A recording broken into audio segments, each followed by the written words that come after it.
독일의 권위 있는 식품영양연구소가 발표한 흥미로운 설문 결과가 있습니다. 유럽의 젊은 영양학자들 사이에서 가장 연구하고 싶은 음식 문화 1위로 한국의 전통식품이 꼽혔다고 합니다. 특히 한국의 발효식 보양식에 대한 관심이 뜨겁습니다. 최근 독일 함부르크 대학에서는 한국 전통식품의 과학적 연구를 위한 특별 프로그램이 개설되었고 첫 해부터 정원의 3배가 넘는 지원자가 몰렸다고 합니다. K푸드의 열풍을 넘어 이제는 그 과학적 가치에 주목하는 시대가 온 것입니다. 오늘은 독일의 젊은 식품영양학 교수가 우연히 발견한 한국 장어 요리의 비밀에 대한 사연입니다. 지금 시작합니다. 잠깐만요.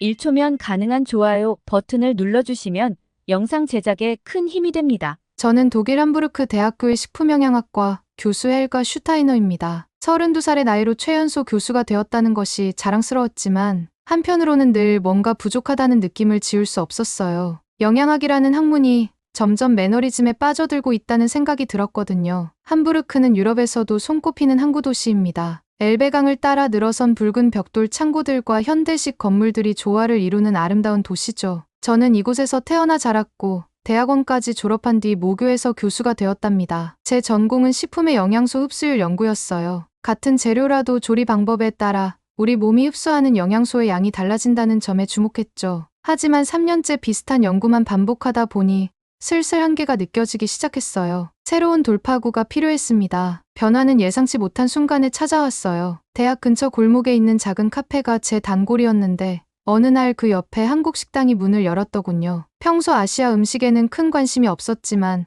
카페에서 흘러나오는 이국적인 향이 자꾸 신경 쓰였답니다. 그러던 어느 날 제가 즐겨 찾던 카페가 공사 중이어서 할 수 없이 그 한국 식당에 들어가게 되었어요. 당시 저는 새로운 연구 주제로 고민하느라 며칠 밤을 새운 상태였죠. 피곤한 눈을 비비며 메뉴판을 보는데 옆자리에서 들려오는 대화가 귀에 들어왔습니다. 장어구이 하나 더 주세요. 시험 기간이라 체력이 바닥났거든요. 네, 금방 준비해 드릴게요. 우리 장어는 확실히 피로회복에 좋답니다. 피로회복이라 문득 호기심이 생겼어요. 독일에서도 장어 요리가 유명하지만 대부분 기름에 튀기거나 훈제로 먹었죠. 게다가 최근에는 환경오염 때문에 장어 섭취를 조심하라는 권고가 나올 정도였어요. 하지만 그날 본 한국식 장어구이는 달랐습니다. 은은한 숯불 향과 함께 달콤한 양념 냄새가 코끝을 자극했어요. 비린내는 전혀 없었죠. 옆자리 학생이 먹는 모습을 흘깔 보다가 저도 모르게 같은 메뉴를 주문하고 말았답니다. 그것이 제 인생을 바꾼 첫 만남이었어요. 아직 그날의 맛을 잊을 수가 없습니다. 하지만 더 놀라운 것은 그 다음이었죠. 한 끼 식사로 며칠간의 피로가 싹 가시는 듯한 느낌을 받았거든요. 집으로 돌아와 밤새 자료를 찾아보았습니다. 같은 장어인데 왜 이렇게 다른 걸까? 분명 조리법의 차이가 영양소 흡수에 큰 영향을 미치고 있을 텐데. 그렇게 저는 새로운 연구 주제를 찾아냈습니다. 작은 식당의 우연한 방문이 제게 새로운 연구의 가능성을 열어준 셈이었죠. 식품영양학자로서의 제 호흡에 막 깨어나기 시작했답니다. 얼마 후 베를린에서 열린 국제식품영양학 컨퍼런스는 제 인생의 전환점이 되었습니다. 그리고 그 호기심은 곧 더 큰 기회로 이어졌습니다. 2023년 가을 베를린에서 열린 국제영양학 회의는 제게 특별한 의미로 다가왔습니다. 평소 같았다면 그저 수많은 학회 중 하나로 여겼을 텐데 한국 장어를 맛본 후로는 모든 게 달라 보였어요. 저는 이번 학회에서 새로운 무언가를 발견할 수 있을 거라는 예감이 들었답니다. 베를린 컨벤션 센터는 전 세계에서 모인 영양학자들로 북적였어요. 저는 전통식품의 현대적 해석이라는 세션에 참석했습니다. 특히 눈에 띈 것은 아시아권 전통 발효식품에 대한 연구 발표였죠. 일본의 나토, 중국의 두부, 한국의 김치까지 발효 과정에서 일어나는 영양학적 변화가 흥미진진했어요. 문득 옆자리에서 들려오는 한국어가 귀에 들어왔습니다. 한국에서 온 김 교수님이었죠. 그분의 발표는 전통 발효식품이 현대인의 장 건강에 미치는 영향에 대한 것이었어요. 특히 인상 깊었던 건 같은 재료라도 발효 과정과 조리법에 따라 우리 몸의 흡수율이 크게 달라진다는 점이었답니다. 발표가 끝난 후 저는 용기를 내어 김 교수님께 다가갔어요. 제가 겪은 한국 장어에 대한 이야기를 들려드렸더니 그분의 눈이 반짝였습니다. 슈타이너 교수님, 장어는 우리나라에서 단순한 음식이 아닙니다. 수천 년간 이어져 온 귀중한 보양식이죠. 김 교수님은 한국의 장어 문화에 대해 설명해 주셨어요. 장어가 단순히 맛있는 음식이 아니라 건강과 활력을 위한 귀중한 식재료로 여겨진다는 점이 인상적이었습니다. 특히 깨끗한 환경에서의 양식 기술, 전통적인 조리법, 그리고 현대적 연구가 잘 어우러진 점에 큰 관심이 갔죠. 실제로 최근 연구에 따르면 장어의 조리법에 따라 영양소 흡수율이 크게 달라집니다. 특히 한국식 조리법은 비타민 A와 불포화 지방산의 생체 이용률을 극대화하는 것으로 나타났어요. 이 말에 저는 큰 충격을 받았습니다. 제가 그동안 연구해온 주제와 정확히 일치했거든요. 더구나 한국의 장어 요리는 유럽의 훈제나 일본의 우나기와는 또 다른 특징을 가지고 있다는 설명에 호기심이 더욱 커졌답니다. 대화를 나누면서 알게 된 사실들은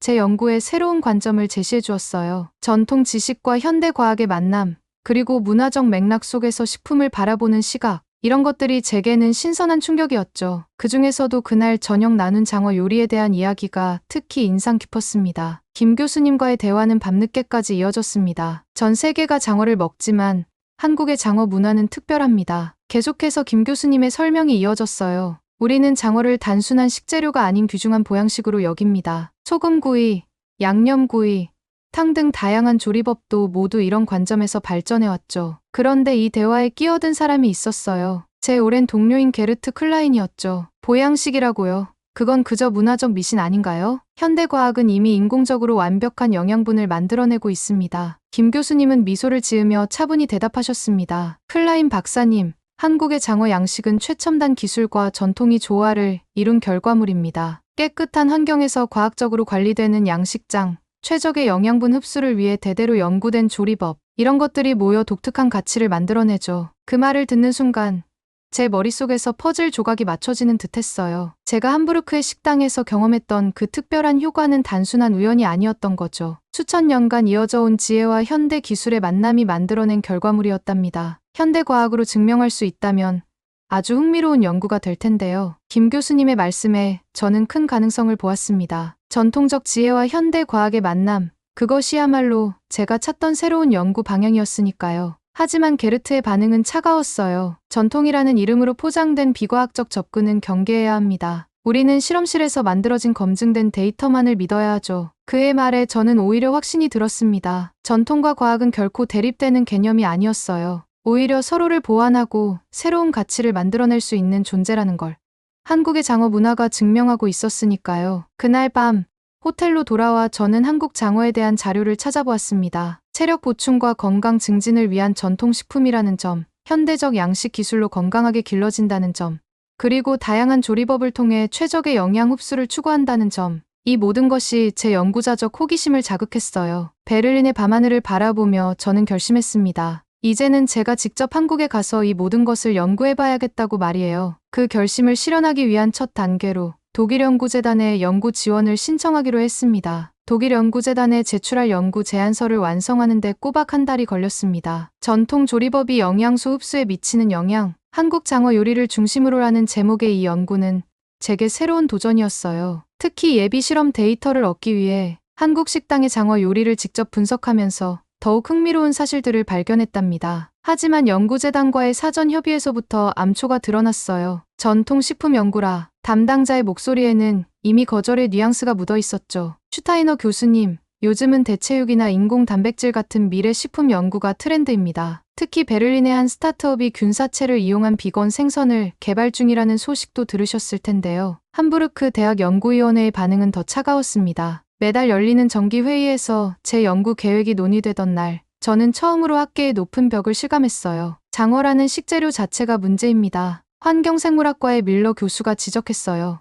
유럽 뱀장어는 현재 멸종 위기종으로 분류되어 있죠. 2010년부터는 상업적 수출입도 금지된 상황입니다. 이런 시점에 장어 연구를 진행하는 것이 과연 적절할까요? 게르트는 이 상황을 놓치지 않았습니다. 우리는 더 이상 자연에 한정된 자원에 의존해서는 안 됩니다. 제가 제안한 인공 단백질 연구야말로 미래 식량 위기의 해답이 될 것입니다. 그의 연구 주제는 미생물 발효를 통한 차세대 단백질 개발이었어요. 실험실에서 배양한 미생물로 만든 단백질이 과연 수천 년간 이어져 온 전통식품을 대체할 수 있을까? 하는 의문이 들었지만 위원회의 분위기는 이미 기울어져 있었죠. 슈타이너 교수님의 제안은 흥미롭지만 현재 우리 대학의 연구 방향과는 맞지 않네요. 전통식품 연구는 다소 시대에 뒤처진 느낌이 있습니다. 학과장의 이 말은 마치 판결문처럼 들렸어요. 반면 게르트의 제안은 만장일치로 통과되었답니다. 연구비도 제가 신청한 금액의 2배가 넘었죠. 연구실로 돌아오는 길에 저는 생각했습니다. 과학의 발전이 꼭 전통과 대립해야 할까? 오히려 전통의 지혜를 과학적으로 입증하고 발전시키는 것도 중요한 연구 방향이 될 수 있지 않을까? 연구실 창밖으로 보이는 엘베강의 물결을 바라보며 저는 새로운 결심을 하게 되었어요. 어쩌면 이곳이 아닌 다른 곳에서 기회를 찾아야 할지도 모른다는 생각이 들었답니다. 그날 밤 저는 베를린 학회에서 만난 김 교수님께 이메일을 보냈습니다. 제 연구에 대한 한국 학계의 관심이 어느 정도인지 조심스레 문의드렸어요. 답장을 기다리는 동안 저는 이상하게도 설렘과 기대감을 느꼈답니다. 김 교수님의 답장을 기다리는 동안 저는 동아시아 전통 음식에 대한 기존 연구들을 찾아보기 시작했습니다. 함부르크 대학 도서관의 특별 열람실에서 보낸 시간이 어느덧 일주일째였습니다. 1950년대 독일 의학자들의 동아시아 연구 자료들을 하나하나 살펴보면서 저는 점점 더 흥미로운 사실들을 발견하게 되었어요. 특히 눈길을 끈 것은 오래된 의학 저널에 실린 동아시아 전통식이요법 연구 논문이었습니다. 그 논문은 한국전쟁 당시 서울에서 근무했던 한 독일 의사가 현지 식문화를 연구하며 남긴 기록이었어요. 내용은 놀라웠습니다. 그는 부상당한 병사들의 회복 속도가 한국 음식을 먹은 후 눈에 띄게 달라졌다고 적었어요. 특히 장어구이를 먹은 환자들의 회복이 더 빨랐다는 구체적인 관찰 기록도 있었죠. 환자들이 선호하는 현지 음식 중 특히 주목할 만한 것은 장어구이다. 간장과 마늘, 생강으로 만든 양념을 발라 숯불에 구운 이 요리는 훈제나 젤리 형태로 먹는 우리의 장어 요리와는 완전히 다른 특성을 보인다. 그는 장어의 지방과 단백질이 한국식 조리법을 통해 더 쉽게 흡수되는 것 같다는 가설을 제시했습니다. 특히 양념에 사용된 재료들이 장어의 영양소를 활성화시키는 데 중요한 역할을 한다고 보았죠. 자료를 찾는 동안 저는 또 다른 흥미로운 사실을 발견했습니다. 1950년대 독일의 의학자들은 이미 동아시아의 전통의학과 식이요법에 깊은 관심을 보였더군요. 한약재와 약용식물에 대한 화학적 분석을 시도했고 그 효능을 과학적으로 입증하려 했답니다. 특별 열람실에 창가에 앉아 오래된 자료들을 넘기다 보니 문득 깨달음이 찾아왔어요. 제가 연구하려는 것은 전혀 새로운 시도가 아니었습니다. 70년 전 베버 박사가 이미 시작했던 연구를 제가 현대 과학의 관점에서 다시 시작하려는 것이었죠. 그의 연구는 전쟁이라는 혼란 속에서 중단되었지만 분명한 가능성을 보여주었습니다. 장어의 영양소가 조리법에 따라 다르게 작용한다는 가설, 전통 양념의 과학적 효과, 그리고 음식을 통한 치유의 가능성까지.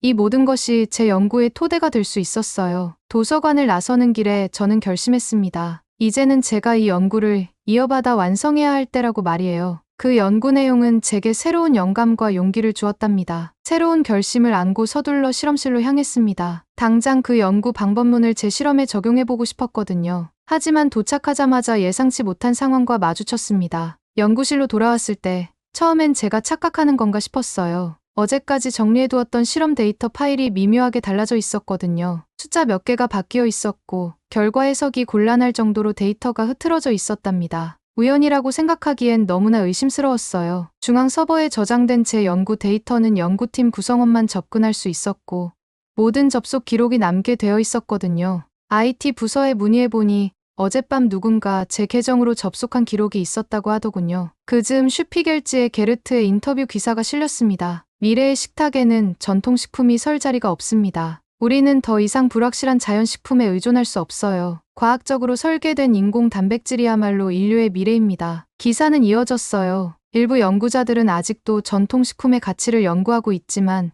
이는 시대착오적입니다. 특히 장어와 같은 멸종 위기 생물을 연구 대상으로 삼는 것은 윤리적으로도 문제가 있죠. 저를 겨냥한 발언이란 걸 모르는 사람은 없었습니다. 하지만 이게 끝이 아니었어요. 며칠 뒤 자이트즈에도 비슷한 논조의 기사가 실렸고 프랑크푸르터 알게마인의 차이퉁에서는 아예 제 연구를 비판하는 전문가 칼럼이 게재되었답니다. 전통이라는 미명하에 과학적 근거가 부족한 연구가 진행되는 것은 우려스럽습니다. 게르트의 말은 꼭 독설처럼 들렸어요. 그는 자신의 인공 단백질 연구야말로 미래 식량 문제의 해답이라고 주장했죠. 연구실 동료들의 시선도 달라지기 시작했습니다. 누군가는 은근히 제 연구의 타당성에 의문을 제기했고 다른 이들은 슬그머니 저와 거리를 두기 시작했어요. 연구비 삭감 압박도 들려왔답니다. 하지만 가장 충격적인 사실은 따로 있었어요. 우연히 복도에서 마주친 IT 부서 직원이 조심스레 귀띔해 주었거든요. 교수님, 지난번 데이터 접속, 게르트 교수님 연구실에서 나간 기록이에요. 순간 모든 것이 명확해졌습니다. 데이터 조작,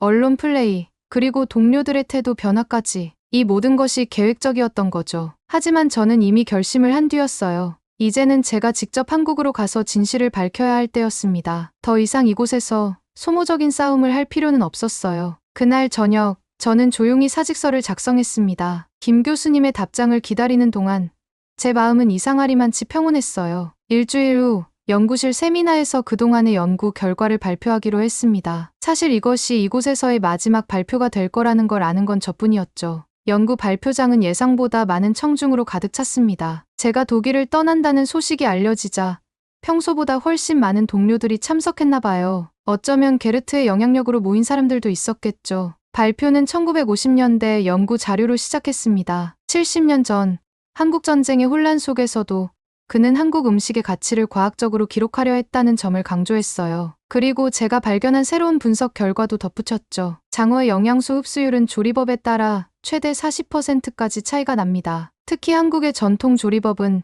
단백질과 지방의 생체 이용률을 극대화하는 것으로 나타났어요. 청중들의 표정이 조금씩 변하기 시작했습니다. 특히 중간중간 제시한 실험 데이터는 꽤 설득력이 있었나 봐요. 게르트의 얼굴이 굳어지는 것이 보였답니다. 전통과 과학은 결코 대립되는 개념이 아닙니다. 오히려 전통 속에 담긴 지혜를 현대 과학으로 증명할 때 우리는 새로운 가능성을 발견할 수 있어요. 발표가 끝나고 예상치 못한 일이 벌어졌습니다. 청중 중에서 마티아스 교수가 일어나 말을 건넸어요. 흥미로운 연구입니다. 우리 연구소에서도 비슷한 관점으로 동아시아 전통식품을 연구하고 있는데 함께하면 좋겠네요. 그의 말에 다른 교수들도 하나둘 관심을 보였습니다. 누군가는 한국의 발효식품에 대한 질문을 했고 또 다른 이는 공동 연구의 가능성을 타진했어요. 하지만 저희 결심은 이미 확고했습니다. 한국한의학연구원에서 온 초청장이 제 책상 위에 있었거든요. 그들은 제 연구에 깊은 관심을 보였고 전통식품의 현대화 프로젝트를 함께 하자고 제안했답니다. 사직서를 제출하고 출국 준비를 하는 3개월은 정신없이 지나갔어요. 연구 자료를 정리하고 비자를 준비하고 한국어 공부도 시작했죠. 그 사이 독일 학술교류처를 통해 한국연구재단과의 공동 연구 프로젝트도 성사되었답니다. 마지막 짐을 싸면서 문득 깨달았어요. 제가 가는 길이 틀리지 않았다는 거요. 전통의 지혜와 현대 과학의 만남, 그것이야말로 제가 찾던 진정한 연구의 방향이었으니까요. 떠나는 날, 공항에는 몇몇 동료들이 배웅을 나왔습니다. 그중에는 처음에 제 연구를 비판했던 사람들도 있었어요. 그들의 눈빛이 달라져 있었죠. 이제는 제 연구의 가치를 조금은 이해하게 된 것은 아닌지 하는 생각이 들더라고요. 한국행 비행기 티켓을 예약하면서 저는 특별히 7월을 선택했습니다. 장어 연구에 가장 적합한 시기라는 것을 알았기 때문이에요. 25도에서 3도 사이의 수온이 유지되는 이 시기야말로 장어의 성장을 관찰하기에 최적기였거든요. 활주로를 달리는 비행기 안에서 저는 새로운 기대감으로 가득 찼습니다. 한국에서 시작될 새로운 연구, 그리고 그곳에서 만나게 될 새로운 발견들을 생각하니 가슴이 뛰었어요. 인천공항에 첫 발을 디딘 날, 한여름의 뜨거운 공기가 저를 반겼습니다. 한국한의학연구원의 연구팀이 마중을 나와 있었어요. 이제부터 제 연구 파트너가 될 분들이었죠. 연구원에 도착하자마자 저는 놀라지 않을 수 없었어요. 최첨단 실험 장비들이 가득했고 전통의학 자료들이 체계적으로 정리되어 있었거든요. 현대 과학과 전통이 이렇게 자연스럽게 공존할 수 있다는 사실이 인상적이었답니다. 첫 현장 답사는 유명 양식장이었어요. 5,000평 규모의 이 양식장은 제가 생각했던 것과는 전혀 달랐습니다. 224개의 양식 수조가 빌딩처럼 층층이 쌓여 있었고 모든 것이 컴퓨터로 제어되고 있었죠. 우리는 IoT 기술을 활용해 수질부터 먹이 공급까지 모든 것을 자동으로 관리합니다. 양식장 관리자 박수진 씨의 설명이 이어졌어요. 전통적인 양식 노하우와 첨단 기술을 결합한 거죠. 특히 인상적이었던 건 수질 관리 시스템이었습니다. 센서가 실시간으로 수질을 체크하고 이상이 감지되면 즉시 조치가 이루어졌어요. 독일에서는 보지 못했던 섬세한 관리 방식이었죠. 장어는 예민한 생물이에요. 수온이 0.5도만 변해도 스트레스를 받습니다. 박 씨의 말에는 오랜 경험이 묻어났어요. 좋은 장어를 키우려면 기술도 중요하지만 장어를 이해하는 마음도 필요하죠. 연구는 예상보다 빠르게 진행되었습니다. 한국의 연구시설은 최신식이었고 연구팀의 열정도 대단했어요. 실험실에서 밤을 새우는 날도 많았지만 힘들다는 생각은 들지 않았어요. 오히려 매일매일이 새로운 발견의 연속이었죠. 특히 한국의 연구 문화도 인상적이었답니다. 토론이 자유로웠고 아이디어를 공유하는 데 주저함이 없었어요. 주말이면 한국의 장어 요리를 직접 맛보러 다녔습니다. 남해안의 갯장어 샤브샤브부터 내륙의 민물장어 구이까지 지역마다 다른 맛과 조리법이 흥미로웠어요. 그리고 그 속에서 과학적 연구의 힌트를 발견하곤 했답니다. 그렇게 한 달이 지났을 때 저는 확신할 수 있었어요. 제가 찾던 것은 바로 이것이었다고요. 전통과 과학의 조화, 그리고 그 속에 숨겨진 새로운 가능성을 말이에요. 이러한 확신은 곧 열정적인 연구로 이어졌고, 저는 깊이 있는 탐구를 시작했습니다. 실험실에서 보낸 한 달은 놀라운 발견의 연속이었습니다. 매일 새벽부터 밤늦게까지 전통 양념의 성분을 분석하고 장어와의 상호작용을 연구했어요. 특히 고성능 액체 크로마토그래피와 질량 분석기를 통한 실험 결과는 제 예상을 훨씬 뛰어넘는 것이었죠. 이건 정말 놀라운데요. 실험실에서 데이터를 확인하던 저는 깜짝 놀랐습니다. 간장, 마늘, 생강으로 구성된 전통 양념이 장어의 지방산 구조를 변화시키고 있었거든요. 특히 생강의 진저롤 성분이 장어의 불포화 지방산과 결합하면서 흡수율을 높이는 현상을 발견했답니다. 더 흥미로운 것은 조리법에 따른 영양소 변화였어요. 장어는 일반 육류와 비교할 수 없을 정도로 풍부한 비타민 A를 함유하고 있었는데, 쇠고기와 비교했을 때 무려 40배가 넘는 양이 포함되어 있었죠. 그런데 이 비타민 A의 흡수율이 전통 조리법에서 훨씬 높게 나타났어요. 연구 과정에서 한지우 셰프를 만난 것은 행운이었습니다. 그는 30년 경력의 장어 요리 전문가였어요. 온도와 시간이 가장 중요해요. 숯불의 온도가 너무 높으면 영양소가 파괴되고 너무 낮으면 제대로 익지 않죠. 한 셰프의 말씀대로 저는 온도에 따른 영양소 변화를 체계적으로 연구했습니다. 그 결과 220도에서 240도 사이의 온도에서 7분간 구웠을 때 영양소 파괴는 최소화되고 흡수율은 최대가 된다는 사실을 발견했어요. 특히 주목할 만한 것은 장어의 점액질에 포함된 뮤신이었습니다. 위 점막을 보호하고 소화를 촉진하는 이 성분이 전통 양념의 마늘 성분과 만나면서 더욱 활성화된다는 사실을 밝혀냈죠. 현대적인 조리법도 연구했어요. 수비드 같은 저온 조리법을 시도해봤지만 전통적인 숯불구이만큼 영양소 흡수율이 높지는 않았답니다. 오히려 전통 방식의 과학적 정밀도를 더하는 것이 최선이라는 결론에 도달했어요. 실험실에서의 발견은 곧바로 실제 조리법 개선으로 이어졌습니다. 한지우 셰프와 협력하여 전통 양념의 비율을 미세하게 조정하고 구이 온도와 시간을 정확히 제어하는 방법을 개발했죠. 그 결과는 놀라웠어요. 맛은 전통의 맛을 유지하면서도 영양소 흡수율은 30% 이상 높아졌답니다. 이제 우리의 연구 결과를 정리할 때가 되었어요. 장어 양념의 과학적 비밀을 밝혀낸 것은 시작에 불과했습니다. 이 발견이 한국 전통 음식의 우수성을 세계에 알리는 첫걸음이 될 거라고 확신했습니다. 연구 결과를 세계에 알리기 위한 기회는 생각보다 빨리 찾아왔습니다. 6개월간의 한국 연구를 마치고 돌아온 저는 유럽 최대 규모의 전과 현대과학 세션에서 발표를 하게 되었습니다. 청중석에는 유럽 각국의 영양학자들과 식품회사 관계자들이 자리를 가득 메웠어요. 제 발표는 전통의 지혜, 과학으로 증명하다라는 주제였습니다. 한국 장어의 영양소 구성이 일반 생선과 어떻게 다른지, 전통 양념이 이 영양소들의 흡수율을 어떻게 높이는지를 차근차근 설명했어요. 특히 장어의 불포화 지방산과 전통 양념의 생강 성분이 만나 일으키는 시너지 효과는 청중들의 눈빛을 반짝이게 만들었죠. 동양의 신비가 아닌 과학적 사실입니다. 제가 강조한 이 한마디는 다음날 여러 언론에 그대로 실렸어요. 특히 전통 조리법의 과학적 원리를 수치화한 데이터는 큰 반향을 일으켰답니다. 게르트의 발표는 제 바로 다음 차례였어요. 그의 주제는 인공 단백질, 미래 식량의 해답이었죠. 하지만 청중들의 반응이 심상치 않았습니다. 인공 단백질의 장기 복용 안전성은 어떻게 보장할 수 있나요? 자연식품의 영양소 조성을 어떻게 완벽히 재현할 수 있다는 건가요? 예상치 못한 날카로운 질문들에 게르트는 당황한 기색이 역력했어요. 그의 발표가 끝나자마자 여러 식품회사 관계자들이 제게 연락처를 요청했습니다. 특히 유럽의 대형 식품 회사들은 한국의 장어 양식 기술과 전통 조리법에 깊은 관심을 보였어요. 전통 식품의 과학화, 이것이야말로 우리가 나아가야 할 방향 아닐까요? 한 영양학자의 말에 많은 이들이 동의했습니다. 제 연구는 단순한 학술적 성과를 넘어 식품 산업의 새로운 가능성을 제시한 것으로 평가받았어요. 그날 저녁, 호텔로 돌아오는 길에 여러 언론사의 인터뷰 요청이 쏟아졌습니다. 과학으로 증명된 전통식품의 가치, 이것은 제가 한국에서 발견한 진정한 보물이었답니다. 대중의 관심을 넘어 이제는 학문적 성과를 인정받을 차례였습니다. 유럽 음식문화 저널에 제 논문이 실리기까지 꼬박 3달이 걸렸습니다. 3번의 심사를 거치면서 데이터를 보완하고 결론을 다듬었죠. 전통 장어 조리법의 과학적 고찰 영양소 흡수율을 중심으로라는 제목의 이 논문은 제 연구의 결정판이었어요. 한국의 양식장에서도 반가운 소식이 들려왔습니다. 까다로운 유럽의 식품 안전 기준에 맞춰 시설을 개선하고 품질 관리를 강화한 결과 첫 시험 수출이 성공적으로 이루어졌다는 거예요. 작은 물량이었지만 이는 큰 의미가 있는 첫걸음이었답니다. 더 놀라운 변화는 한지우 셰프의 활약이었어요. 그의 현대식 장어 요리는 독일의 여러 레스토랑 관계자들의 관심을 끌었습니다. 전통 양념의 비율을 조금 조절하고 플레이팅을 현대적으로 바꾼 것뿐인데 현지 셰프들의 호기심을 자극한 거죠. 저는 이제 한국과 독일을 오가며 연구와 강의를 이어가고 있어요. 두 나라의 연구진들과 함께하면서 전통과 과학의 조화라는 제 연구 방향이 옳았다는 확신을 더욱 깊이 하게 됐답니다. 다음 연구를 위해 다시 한국으로 향하는 비행기 안에서 문득 제가 처음 한국 장어를 맛보았던 그날이 떠올랐어. 당시에는 몰랐죠. 한국의 장어가 단순한 음식이 아닌 수천 년의 지혜가 담긴 영양학의 결정체라는 것을요. 지금도 전 세계 많은 사람들이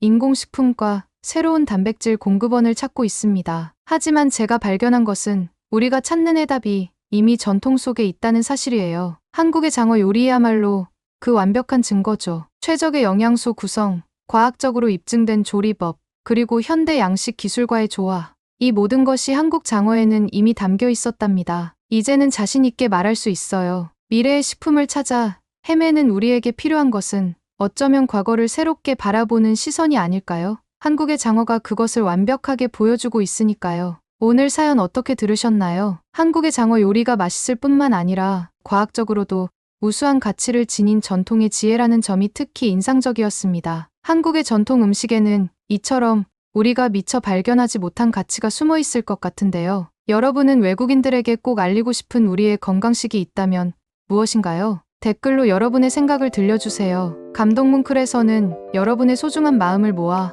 사연 주인공들에게 전해드리고 있습니다. 여러분 주변에 감동적이거나 재미있는 실제 사연들을 제보받고 있으니 언제든 저희 공식 메일로 제보해주세요. 오늘 들려드린 사연에 공감하셨다면 구독과 좋아요 눌러주시고 주변 분들과도 공유해주세요. 여러분의 작은 관심과 응원이 더욱 좋은 콘텐츠를 만드는 데 큰 힘이 됩니다. 오늘도 여러분의 하루의 작은 즐거움이라도 되었기를 바라며 지금까지 감동뭉클이었습니다. 끝까지 시청해주셔서 감사합니다.